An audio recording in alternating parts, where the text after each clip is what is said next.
In the Church of Jesus Christ of Latter-day Saints, young men beginning at the age of 18 are asked to leave their families, friends, and communities to serve a full-time mission. Today I'm joined with 4 members of the BYU Hawaii men's basketball team, Justin Parks, Solomone Wolfgram, and Dee McCleary, along with Tanner Nelson. Guys, thanks for joining with us today. How are you guys doing? Good. Now, there are thousands and thousands of young men in the church who are currently struggling with this decision on choosing whether to play a sport or go on a mission. What would your guys' advice be to these young men?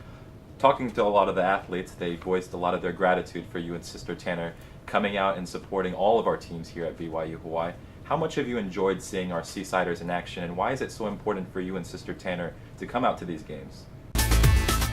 Welcome everybody, I'm Myck Miller, joined with head coach Dave Porter, who just broke the record for most wins in all of college tennis. Coach, first of all, congratulations, and what did it mean to you to get 1,329 wins as a head coach?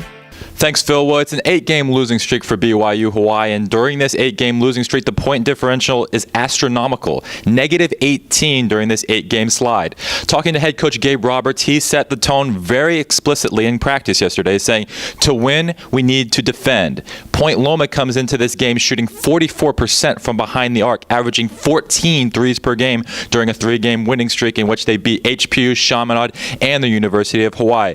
For BYU Hawaii to come away with the victory tonight, defense has to be the key, and it all starts with their point guard, Justin Yamzon. All of our athletes are ready for the season to begin, and you can get more engaged this season. Along with the BYU Hawaii Sports Network, all of our social media platforms, there is now the Seasider Front Row app, which is available on the App Store and is ready to download now.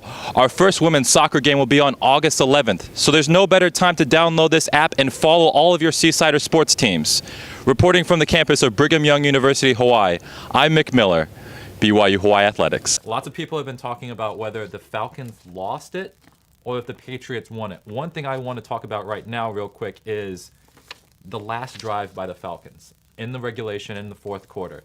Now, with 4 minutes and 38 seconds, I believe, was when Matt Ryan made that incredible pass to Julio Jones, and he was able to get 2 feet in. At that point, the Falcons had the football at the 22-yard line. Now, they had an 8-point lead at that point, so all you really need to do is kick a field goal, and by kicking a field goal, you pretty much ice the game. There's no way, even with Tom Brady, that you can come back from that. 8 points, there's a possibility they can go down, score, and get the 2-point conversion. But what happened after was probably the worst play call other than Pete Carroll not giving the ball to beast mode in the Super Bowl against the Patriots 2 years ago. 2 national championships as a player, 9 as a coach. It's no secret that head coach Dave Porter is one of the best in the business. He just came off a national championship in 2016, 2017 as his last year of coaching. If you were to ask Dave Porter what's his main goal in 2017, you'd be shocked that it's not to win a championship, but rather to cement a legacy of excellence. He was plagued by a franchise that ran into a lot of troubles. For example, Gilbert Arenas bringing guns into the locker room. But since then, the Wizards have been able to change how the franchise has been formed around John Wall, adding Bradley Beal into the mix as the faces of the franchise. Now, John Wall, in my opinion, is the best point guard in the Eastern Conference. Obviously, out west, you've got great point guards like James Harden, Chris Paul, Russell Westbrook, and Steph Curry. But in the East, as it pertains to being a point guard, John Wall is the best. He eclipses everything that Kyrie Irving can do, except for the clutch factor, that Kyrie Irving has an edge on John Wall, but he's averaging career highs in both points and assists. John Wall, he has built the Wizards franchise from the dust that was left by Gilbert Arenas, and now you see the Washington Wizards in 3rd place. And let me just add this, he's coming off of double knee surgery. Like father, like son, like daughter, head coach Ken Wagner put his son and daughter into his coaching staff this season. And his wife wasn't too happy about it. We sat down with the Wagner family to discuss life both on the basketball court and off the basketball court and the things that unifies them in a family that either loves or hates athletics. 24 national championships, 108 All-Americans, and the all-time winningest coach in all of college sports. Put these accomplishments aside, and yet BYU Hawaii has decided to close their athletic doors. Back in 2013, President Will Wright announced that BYU Hawaii was going to forego athletics at the end of the 2017 year. The all-time winningest coach, head coach Dave Porter, sat down with us for an exclusive interview on his thoughts and impressions about this huge announcement that was made to close BYU Hawaii's athletic doors. With the beginning of the season just around the corner, head coach Dan Dumar has set the bar very high for his Seasiders, and they firmly believe that this is the year that they bring home a Pac-West Conference championship and make a deep run into the NCAA tournament. The Lady Seasiders' first game will be on Thursday here at the BYU Hawaii soccer field.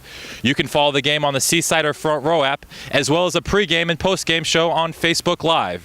Reporting from the BYU Hawaii soccer field, I'm Myck Miller, BYU Hawaii Athletics. Yeah, well, breaking news, obviously, as it was broke on Twitter about a couple minutes ago, that Justin Yamzon has decided to transfer. Now we're about 2 weeks away from the season starting, and he felt that this team wasn't exactly what he had signed up for. So I talked to him about 20 minutes ago, and he told me that he was planning on sitting this season out and next year transferring to Cal Baptist, who ironically is the #1 team in the conference, and they'll play against BYU Hawaii next year. With a new head coach and a whole bunch of new players coming in for the 2016-17 season, the goal has remained the same for the Seasiders. They hope to capture a conference championship and make a legitimate run at the NCAA tournament. Reporting from the Cannon Activities Center, I'm Myck Miller, BYU Hawaii Athletics. Even if the Seasiders don't win the national championship this season, they'll be the greatest team in school history. Don't tell the boys that, because they said without the national championship, they don't even want to hear about the accomplishments that they've had up to this year. It's that kind of focus that will help the Seasiders win their first ever national championship on May 17th in Denver, Colorado. Reporting from the Turtle Bay Resort, I'm Myck Miller, BYU Hawaii Athletics.